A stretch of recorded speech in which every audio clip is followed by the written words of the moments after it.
BJP ने 195 candidates का ऐलान कर दिया है। 16 राज्यों और 2 केंद्र शासित राज्यों में बीजेपी ने अपने उम्मीदवारों की पहली लिस्ट जारी की है। इस लिस्ट में पश्चिम बंगाल की आसनसोल सीट भी शामिल है। बीजेपी ने भोजपुरी फिल्म इंडस्ट्री के स्टार पवन सिंह को मैदान में उतारा था। बता दें कि आसनसोल से पवन सिंह को उम्मीदवार बनाए जाने के बाद बंगाल में विवाद शुरू हो गया था। तृणमूल की राज्यसभा सांसद सागरिका घोष ने उनके गाने के कई किस्से उठाए, जहां सागरिका घोष ने हम हसीना बंगाल के गाने के साथ सवालों की झड़ी लगा दी थी।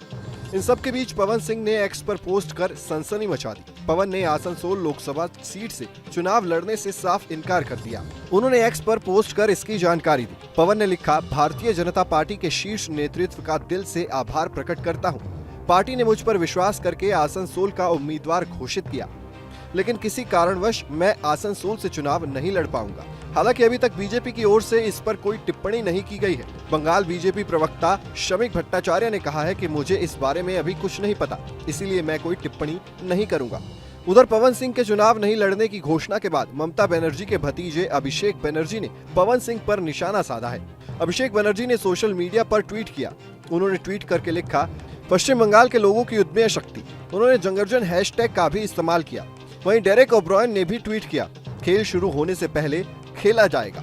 बता दें कि इस बात को लेकर काफी उत्सुकता थी कि बीजेपी आसनसोल से शत्रुघ्न सिन्हा की जगह किसे मैदान में उतारेगी। इसी बीच अग्निमित्रा पॉल और पवन सिंह का नाम सामने आया था। आसनसोल से बड़ी संख्या में भोजपुरी वोटर हैं, क्योंकि सोशल मीडिया पर पवन सिंह की लोकप्रियता जबरदस्त है। वो एक अभिनेता और गायक है। राजनेता उन्हें ध्यान में रख रहे थे। शनिवार को उम्मीदवारों की सूची की घोषणा के बाद सामने आए 20 नामों में पवन सिंह भी शामिल थे।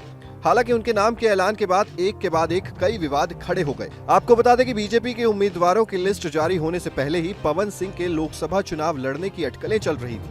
उन्हें बिहार की आरा सीट से भी कैंडिडेट बनाने की अटकलें थी। बीजेपी ने उन्हें बिहार की बजाय पश्चिम बंगाल से चुनावी मैदान में उतारा है। आसनसोल लोकसभा क्षेत्र झारखंड से सटा हुआ है और यहाँ बिहारी मतदाताओं की संख्या ज्यादा है। पवन सिंह यहाँ बीजेपी के लिए बड़ा फैक्टर साबित हो सकते थे।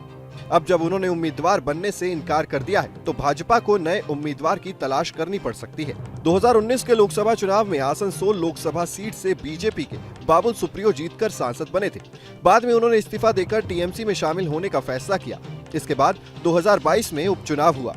टीएमसी ने इस सीट से शत्रुघ्न सिन्हा को प्रत्याशी बनाया। उन्होंने बीजेपी कैंडिडेट अग्निमित्रा पॉल को करीब 3 लाख वोटों के बड़े अंतर से हराया था। खैर, अब देखना होगा कि बीजेपी पश्चिम बंगाल की आसनसोल सीट से किसे उम्मीदवार बनाती है। Team news nation digital.